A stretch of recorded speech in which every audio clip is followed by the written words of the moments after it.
नमस्कार, महुआ खबर देख रहे हैं आप। मैं हूं आपके साथ सबा शाहिद शेख। रिपोर्टर्स लाइव में आपका बहुत बहुत स्वागत है।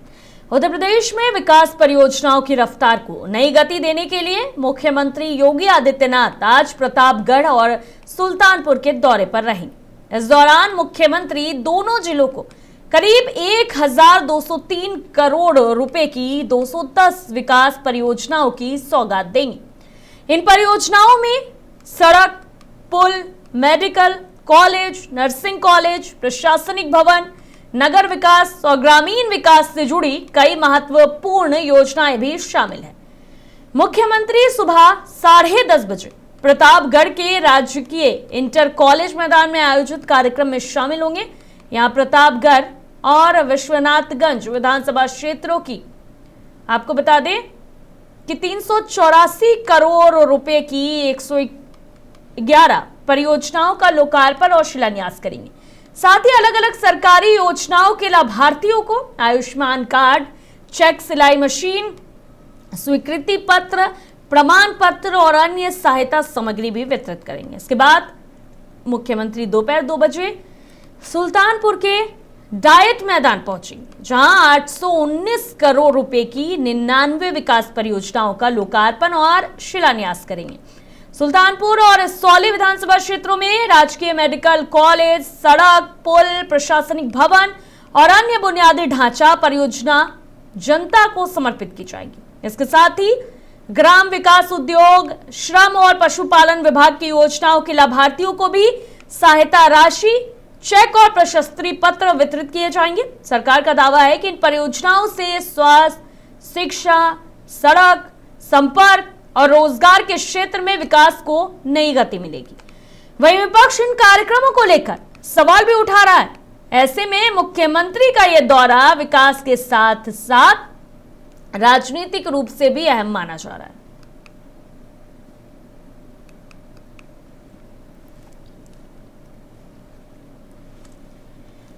दरअसल जिस तरह से मुख्यमंत्री योगी आदित्यनाथ के दौरे पर सबकी निगाहें जो है वो टिकी हुई है, क्योंकि जिस तरह से मुख्यमंत्री योगी आदित्यनाथ जो है कई परियोजनाओं का शिलान्यास करेंगे, लोकार्पण करेंगे और लोगों को जो है कई तरह की सौगात देंगे, और ये जो है विकास के तौर पर काफ़ी अहम माना जा रहा है। आपको बता दें कि विपक्ष को हालांकि मौका भी मिल गया है और इसे लेकर विपक्ष इस मुद्दे को भुनाने में भी लगा हुआ है। ये दौरा मुख्यमंत्री योगी आदित्यनाथ का काफ़ी अहम है।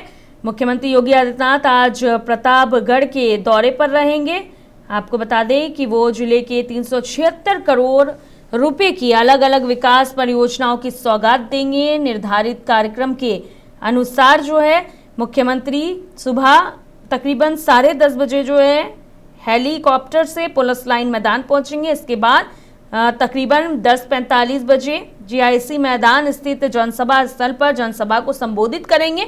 इन परियोजनाओं में सदर और विश्वासनाथगंज विधानसभा क्षेत्र की कई योजनाओं का शिलान्यास और लोकार्पण भी शामिल है। हालांकि मुख्यमंत्री इस दौरान अलग अलग सरकारी योजनाओं के लाभार्थियों से संवाद भी करेंगे। जनसभा के बाद मुख्यमंत्री तकरीबन 11:50 पर हेलीकॉप्टर से सुल्तानपुर जनपद के लिए रवाना होंगे। सीएम के दौरे को लेकर जिला प्रशासन और पुलिस पूरी तरह से अलर्ट मोड पर भी है। सुरक्षा के व्यापक इंतजाम है। सुरक्षा व्यवस्था के लिए 1500 से अधिक पुलिसकर्मियों को तैनात किया गया है। जनसभा स्थल और आसपास के क्षेत्रों को व्यापक सुरक्षा इंतजाम जो है वो किए गए हैं, ताकि मुख्यमंत्री योगी आदित्यनाथ का यह दौरा जो है काफ़ी अच्छे से हो जाए, सफल रहे। क्योंकि जिस तरह से मुख्यमंत्री योगी आदित्यनाथ जो है लोकार्पण और शिलान्यास करेंगे, तमाम तरह की योजनाओं का लाभ जो है जनता को पहुंचेगा, जनता को मिलेगा। आपको बता दें कि जिस तरह से यूपी में विकास को लेकर मुख्यमंत्री योगी आदित्यनाथ, योगी सरकार काफ़ी मनोबल से काम कर रही है, जिस तरह से लगातार विकास को लेकर काम हो रहा है। इस बीच प्रतापगढ़ में जो है मुख्यमंत्री योगी आदित्यनाथ पहुंचेंगे और योजनाओं का लाभ जो है वो देंगे। इसी पे ज़्यादा अपडेट के लिए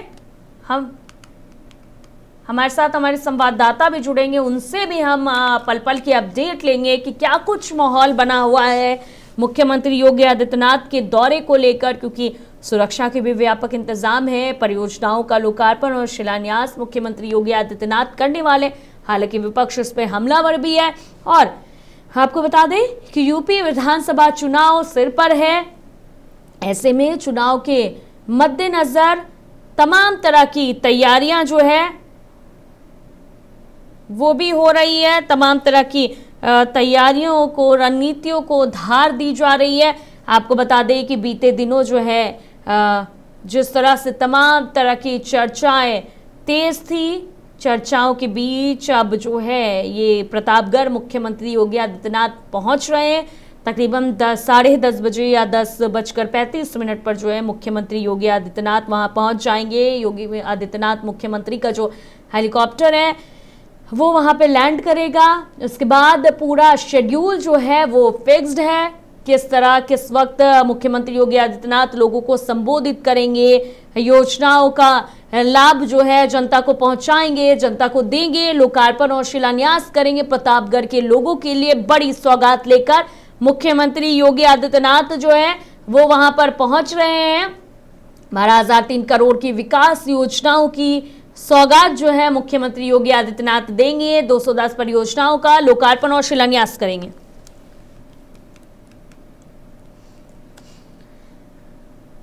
पटना की चर्चित बांकीपुर विधानसभा उपचुनाव को लेकर सियासी सरगर्मियां तेज हो गई है। भारतीय जनता पार्टी आज अपने उम्मीदवार के नाम का ऐलान कर सकती है। पार्टी सूत्रों के मुताबिक संभावित उम्मीदवारों की सूची में अजीत कुमार लाली का नाम सबसे आगे चल रहा है। वो पटना नगर बीजेपी के प्रदेश महामंत्री है और लंबे समय से संगठन में सक्रिय भूमिका भी निभाते रहे। अजीत कुमार लाली वैश्य समाज से आते हैं और करीब 3 दशक से बीजेपी के संगठन में काम कर रहे हैं। उन्हें बिहार सरकार के मंत्री नितिन नबीन का करीबी माना जाता है। राजनीतिक गलियारों में चर्चा है कि संगठन और स्थानीय स्तर पर उनके मजबूत पकड़ उन्हें टिकट की दौड़ में बढ़त दिला सकती है। हालांकि बीजेपी की ओर से अब तक आधिकारिक घोषणा नहीं की गई है। दावेदारों में नील रतन घोष का नाम भी चर्चा में बना हुआ है। इधर मंत्री नितिन नबीन के आज पटना पहुंचने पे भी जानकारी है। आपको बता दें कि इधर ये भी जानकारी मिल रही है कि बीजेपी के राष्ट्रीय अध्यक्ष नितिन नबीन जो है वो पटना पहुंचेंगे। माना जा रहा है कि उम्मीदवार के नाम पर अंतिम फैसला लेने से पहले पार्टी के वरिष्ठ नेताओं के साथ महत्वपूर्ण बैठक भी होगी। वहीं दूसरी ओर जनसुराज भी इस उपचुनाव को लेकर पूरी तरह से सक्रिय है। पार्टी सूत्रों के अनुसार प्रशांत किशोर 11 जुलाई को बांकीपुर विधानसभा उपचुनाव के लिए अपना नामांकन दाखिल करेंगे। ऐसे में बांकीपुर का चुनावी मुकाबला दिलचस्प होने की उम्मीद है। अब सभी की नजर बीजेपी की आधिकारिक घोषणा पर टिकी है, जिसके बाद इस सीट पर चुनावी तस्वीर और साफ हो जाएगी। दरअसल बांकीपुर उपचुनाव जो है चर्चाओं का विषय बना हुआ है, हॉट सीट माना जा रहा है, क्योंकि ये सीट जो है ये तकरीबन 31 साल से बीजेपी के खाते में है। कमल खिलता रहा है यहाँ पे। और अब इस बार बांकीपुर सीट से चुनावी मैदान में खुद प्रशांत किशोर उठ रहे हैं। प्रशांत किशोर जनसुराज पार्टी के संस्थापक, वो खुद जो है इस बार बांकीपुर सीट से उतर रहे हैं। और आपको बता दें कि बांकीपुर की जनता को प्रशांत किशोर तमाम तरह का निर्देश भी दे रहे हैं। उनका कहना है संदेश जो है वो जनता के बीच पहुंचाने की कोशिश कर रहे हैं। उन्होंने ये भी कहा कि अगर वो उनकी पार्टी के एक विधायक बनते हैं तो जितने भी विधायक हैं उन सब पर जो है, जितने भी लोग हैं उन सब पर अकेले प्रशांत किशोर जो है भारी पड़ेंगे। जिस तरह से बार बार प्रशांत किशोर अब हुंकार भर रहे हैं। हालांकि इससे पहले प्रशांत किशोर ने कहा था कि वो चुनाव नहीं लड़ेंगे, लेकिन इस बार बीजेपी को मात देने के लिए प्रशांत किशोर खुद बांकीपुर को लेकर चुनावी मैदान में उतर रहे हैं। और इससे जो है ये सीट काफी हॉट सीट बन गई है, चर्चाओं का विषय बना हुआ है। इसी पे ज्यादा अपडेट के लिए हमारे साथ हमारी संवाददाता रिया सुमन जुड़ रही हैं, तो सीधे उनका रुख करूंगी। रिया, जिस तरह से तमाम तरह की चर्चाएं बांकीपुर सीट को लेकर तेज है, इस बीच एक और खबर आ रही है कि बीजेपी जो है अजीत कुमार लाली को टिकट दे सकती है, उम्मीदवार अपना बना सकती है। इस बात की चर्चाएं तेज है। क्या अपडेट है आपके पास? देखिए बिल्कुल बांकीपुर विधानसभा हॉट सीट माना जाता है, क्योंकि वहां पर जो है नितिन नवीन जी का करियर शुरू हुआ, उनके पिता के कार्यकाल से बिल्कुल। ही वो हॉट सीट और बीजेपी के खाते में रहा है। कई बार वहां से विधायक खुद नितिन नवीन रहे, और नितिन नवीन अभी देश के राष्ट्रीय अध्यक्ष है, और लगातार वो बीजेपी के खाते में था, इसीलिए हॉट सीट माना जा रहा है। निर्दलीय प्रत्याशी कई मैदान में उतरे हुए हैं।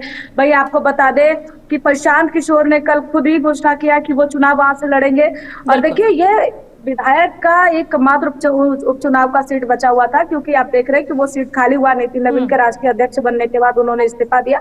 उसके बाद वो दरअसल देखिए सिर्फ बीजेपी ही नहीं बल्कि कई जो पार्टी है वो अपना अपना कैंडिडेट निर्दलीय प्रत्याशी के रूप में भी और पार्टी से भी टिकट देकर उतारा जा रहा है। लेकिन सबसे बड़ी बात है कि सिर्फ और सिर्फ बीजेपी का परचम वहां पर लहराने के लिए बीजेपी पूरी मजबूती से इसका पुनर्विचार कर रही है। और नितिन नवीन भी पटना आने वाले हैं, क्योंकि वो शुरू से ही संगठन को मजबूत करने वाले बड़े नेता बने हैं बीजेपी से।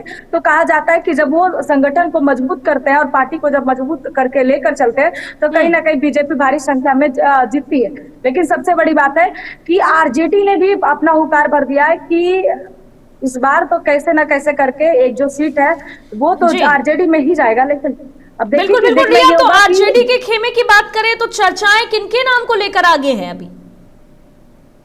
देखिए कई लोग नाम सामने आ रहा है, क्योंकि पहले तो सुनील सिंह को ही लेकर चल रहा था, उनको एमएलसी नहीं बनाने की चर्चा थी। लेकिन जब उन्हें एमएलसी बना दिया गया तो अभी तो कई नामों का जो है वो उपकरण देखने को मिल रहा है। लेकिन अभी तक जो है उन्होंने खुलकर सामने बातों को नहीं रखा है कि आखिर किसका जो है वहां पर खाता खुलेगा और किनका नाम सबसे आगे आएगा। बीजेपी से हालांकि 3 लोगों का नाम अभी बहुत ज्यादा है। आलोक कुमार का जो राष्ट्रीय प्रवक्ता है, और दूसरा आपको बता दें कि दिलीप जायसवाल का भी है। हालांकि अब देखिए कौन चुनाव वहां से लड़ सकते हैं। आखिर किसको नए समीकरण के साथ बीजेपी आपने शुरू से देखा है कि वो ऐसे नाम का घोषणा करता है जिनका दूर दूर से कोई वास्ता नहीं होता है, एक कार्यकर्ता को घोषणा करते हैं। तो ये भी हो सकता है कि कोई नया उपकरण के साथ नया नाम भी आ सकता है बांकीपुर विधानसभा के लिए।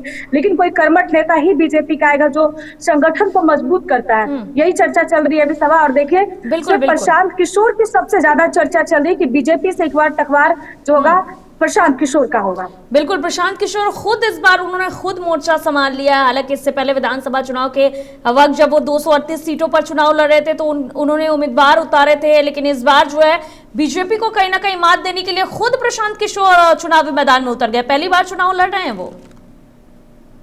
बिल्कुल देखिए, लेकिन बीजेपी ने तो साफ कह दिया कि उनका खाता खुलना बहुत मुश्किल है, क्योंकि वो जो हस्र उनका विधानसभा में हुआ था वो हस्र बांकीपुर में भी होगा।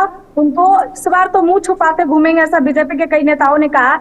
लेकिन देखिए सिर्फ उतना ही नहीं, तेज प्रताप यादव ने भी अपने पार्टी से कैंडिडेट को उतारा है। तो वहां पर आप देखिए कि समीकरण ही चेंज हो गया है। जेजेई अपनी पार्टी से उतार रहा है, फिर राजद अपनी पार्टी से, प्रशांत किशोर बीजेपी, यानी चारों दलों का आमना जी अपना सामना जो टक्कर है वो होगा। और सिर्फ प्रशांत किशोर अकेले मात देने के लिए तैयार। उन्होंने कहा है कि इस बार बीजेपी को हटाएंगे, उसका गढ़ को खत्म करेंगे। अब देखिए होता कि आखिर बांकीपुर में सबसे ज्यादा चर्चा तो अभी प्रशांत किशोर और बीजेपी का ही है।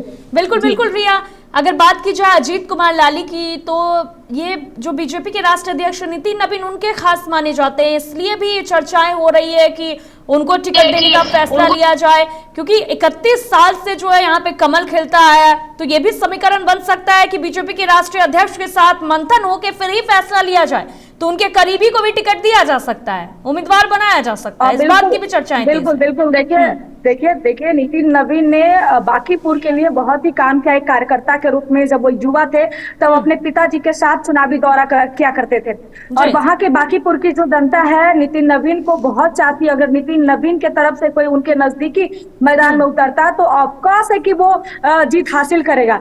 लेकिन सबसे बड़ी बात है, कतार में तो बहुत सारे लोग होते हैं, टिकट उनको मिलता है जिनका भरोसा और संगठन को जो मजबूत करते हो। नितिन नवीन का ये मानना है कि जो पार्टी को संगठन को मजबूती के साथ ले चले उसी को कहीं ना कहीं बड़ी मजबूती के साथ कोई भी टिकट दिया जाए या कोई पद दिया जाए। बिल्कुल, प्रशांत किशोर ने ऐलान तो कर दिया रिया, लेकिन 11 जुलाई को जो है वो नामांकन भरने वाले हैं।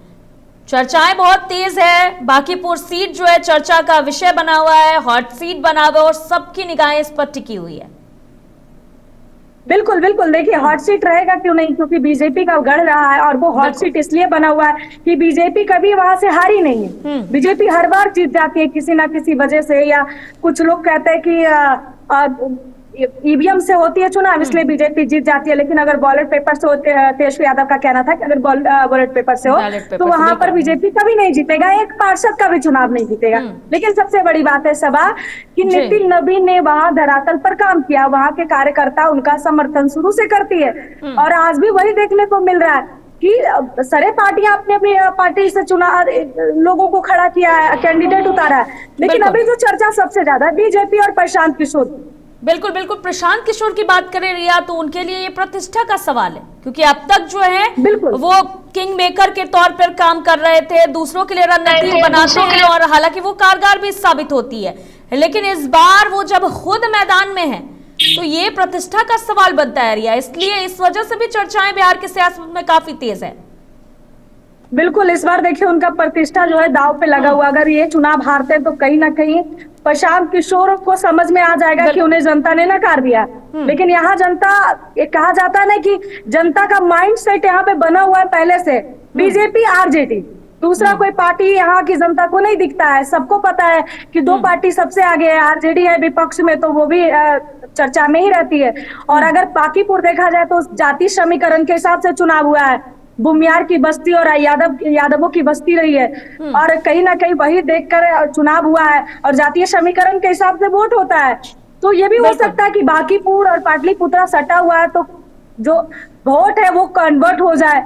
तो आरजेडी भी अब लगी है अपने, अभी देखिए कैंडिडेट का हालांकि नाम अभी तक सामने आया नहीं है सबा, बस आएगा तो सारी चर्चाएं होगी। बिल्कुल रिया, आखिरी सवाल मेरा आपसे, बीजेपी जो है हर मंथन कर रही है, रणनीति बना रही है, बहुत रणनीति बना रही है बीजेपी जो है प्रशांत किशोर के आगे उम्मीदवार उतारेगी लगता है इस बार। बिल्कुल, देखिए बीजेपी कहीं ना कहीं बड़ा चालबाज वाला खेल जो है वो करती है, ऐसे नेता को लाता है जो धरातल से जुड़ा हो। मैंने पहले भी कहा कि संगठन को मजबूत करने वाले ही नेता को वहां मौका मिलता है, और नितिन नवीन जिस पर हाथ रख दिए वहां से चुनाव वो लड़ेंगे। और आपने जैसा कहा अजीत कुमार का नाम चल रहा है, तो बिल्कुल कई लोगों का नाम चल रहा है, अभी समीकरण सिर्फ बन रही है, नाम का अभी घोषणा हुआ नहीं है, तो एक दो दिन में अगर घोषणा हो जाएगा, क्योंकि लास्ट मोमेंट पर बीजेपी घोषणा करती है, तो बस उसका इंतजार है। बिल्कुल बिल्कुल रिया, बहुत बहुत शुक्रिया आपका तमाम जानकारियों के लिए। दरअसल बांकीपुर सीट जो है काफी चर्चाओं का विषय बनी हुई है, 31 साल से जो है यहाँ पे कमल खिलता आया है, बीजेपी के लिए भी ये सीट ऐसे में काफी अहम रखती है, काफी मायने हैं इस सीट को लेकर। और अब जब जनसुराज पार्टी संस्थापक प्रशांत किशोर खुद इस पर मैदान पर उतरे हैं इस सीट पर, तो और भी चर्चाएं तेज हो गई है। असल में प्रशांत किशोर जो है किंग मेकर के तौर पर काम करते हो और जिनके लिए रणनीति बनाते हैं वो कारगर भी साबित होते हैं, लेकिन इस बार जब प्रशांत किशोर खुद जमीन पर उतरे हैं, इस बार उनके उम्मीदवार नहीं, प्रशांत किशोर ने अकेले खुद मोर्चा संभाला है। तो अब बांकीपुर सीट पर सबकी नजरें टिकी हुई है। हालांकि 11 जुलाई को जो है नामांकन भरेंगे प्रशांत किशोर। अब ये सीट जो है काफी दिलचस्प बना हुआ है और इसके परिणामों पर भी सबकी निगाहें टिकी हुई है।